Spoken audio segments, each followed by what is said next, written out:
আমাকে হচ্ছে ওইখানকার যে আমাদের সিদ্ধার্থ ও আর জয় যে হচ্ছে অ্যাসিস্ট্যান্ট ডিরেক্টর ছিল স্যামদার কিছু কাজ আমাকে পাঠায় হোয়াটসঅ্যাপে লিঙ্ক পাঠায়।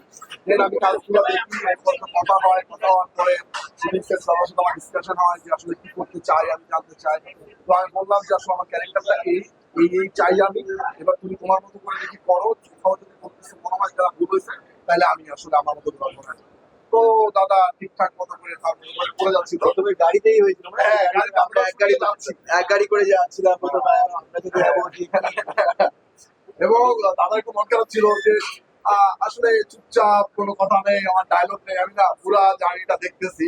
তো আমি লাস্টে আমার মনে হলো ক্লাইম্যাক্সের সময় তখন আমি বললাম দাদা দেখো এই জিল্লু বাংলাদেশ আর এই জিল্লু ক্যারেক্টার আফটার এডিট তুমি বুঝতে পারবা তোমার কি দাঁড়াইছে। কারেক্ট? একদম একদম। কারণ আমি তো জানি যে এই ক্যারেক্টারটা আসলে মুখে কথা না থাকলেও ওর ইনসার্ট গুলা মাঝখানে মাঝখানে যাবে, যেটা আসলে বোঝাই যাবে যে আসলে ক্যারেক্টারটার জায়গাটা হচ্ছে আরিয়ান নিচে, ওকে সারা আসলেই অত সবকিছু ওর সাথে শেয়ার করে এবং ও আরিয়ান নিচে কতটা ভালোবাসে আমরা একটা সিকোয়েন্সে বোঝাই দিচ্ছি যে সে ড্রাগ ছাড়তে চায়, সে দিচ্ছে যে আপনার কষ্ট আমার সহ্য হচ্ছে। ওই একটা ডায়লগে এরা বোঝায় দেওয়ার জন্য অনেক ডায়লগ আমার মনে হয় না কি দরকার আছে। আর অনেক ডায়লগ গুলো আমার কাছে মনে হয়েছিল যে এই ক্যারেক্টারটা আসলে ডিফারেন্ট কোনো কিছু হইতে।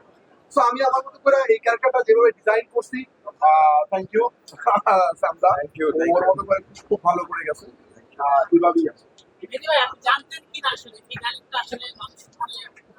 এইটা ডে ওয়ানে যখন আমার মাথায় আসে, আমি আর জিল্লু ভাই বসা ছিলাম, মানে আমাদের ক্রিয়েটিভ ডিরেক্টর যে জিল্লু ছিল ওনার নামটাই ছিল।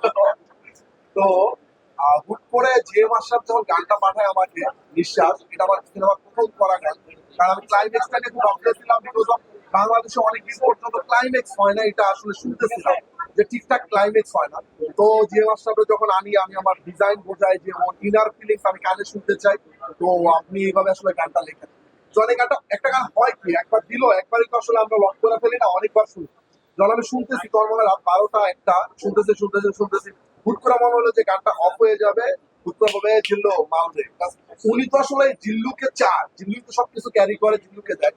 তখন আমি জিল্লু ভাই মনে হলো ইন্টারেস্টিং বিষয়টা আমি বলছি যে দেখেন এটা হিট হয়ে যাবে। এবং আমি শাড়িটা বুকেও বলছি যে দেখো এই জিল্লু মালদে ক্যারেক্টার হিট হয়ে যাবে, ডায়লগ বাইরে হয়ে যাবে। আজিম ভাই এটা আমি খুব কনফিডেন্ট ছিলাম এই ক্যারেক্টারটা নিয়ে এবং এই ডায়লগ নিয়ে, এবং শুধু এইটা নেই জিল্লু মালদে জিল্লু হেলিকপ্টার খবর দে লাস্ট পর্যন্ত। এবং লাস্টে যখন শাকিব ভাইয়ের যখন ফাঁসির রায় হয়, তো আমাদের যারা মানে আমরা কাজ করতেছিলাম তাড়াহুড়ার কারণে সবার ইনসার্ট নিচ্ছিল, আদার ইনসার্টটা ছেড়ে গেছে। আমি বলছি ওর ইনসার্টটা আমার লাগবে, কারেক্ট, যে ওর ইনসার্টটা আমার লাগবে, কারণ শাকিব খানের শ্যাডো, আরিয়ান মিরার শ্যাডো মনে আছে, যে ইনসার্টটা নেই। কারণ আমি জানতাম যে এডিটে পরে ওকে এমন ভাবে আসলে আমাদের করা হবে যেখানে আসলে ক্যারেক্টারটা অনেকটা ভয়ঙ্কর ভাবে এই ক্যারেক্টারটা দাঁড়ায়, যেটা লাস্ট টাইম দাদাকেও আশা দিয়েছিল দাদা তুমি আপনার এডিট আমার সাথে কথা বলবে,